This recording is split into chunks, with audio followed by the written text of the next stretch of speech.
Hi, my name is Paul Bellefeuille. I'm here in Derby, Vermont, today at a snowmobile show, and I'm here with this Mercury Snow Twister, 1976 Mercury Snow Twister, 340cc water-cooled engine.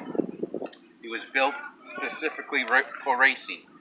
They made the engine in three sizes: 250, 340, and 440, all with the same chassis.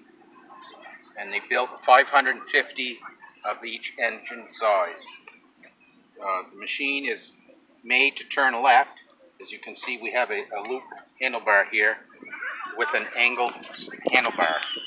So when the skis are turned left, the handlebar is basically straight. It has a 2-gallon gas tank, basically for to lighten the sled up, and you'll be only racing for 5 or so laps.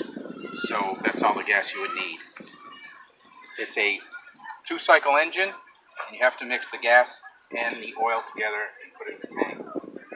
The only electrical component on this is the kill switch.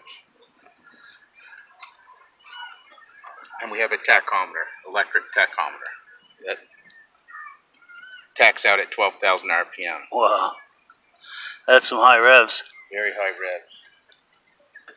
Also, let's talk about the construction of the snowmobile. We have an aluminum chassis, again, lightweight.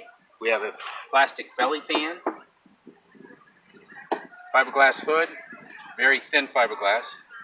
We have an aluminum ski, and we have a cleat track suspension without any shock absorbers. Wow. Because basically you're on flat track, ice track, you don't need any suspension. So it eliminates more weight. Exactly. Nice. This snowmobile weighs approximately 300 pounds. Wow. Very lightweight.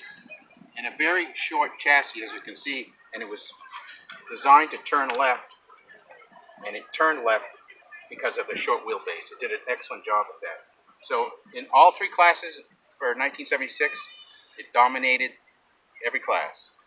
The sled to own in 76, if you wanted to win, was a Mercury Snow Twister.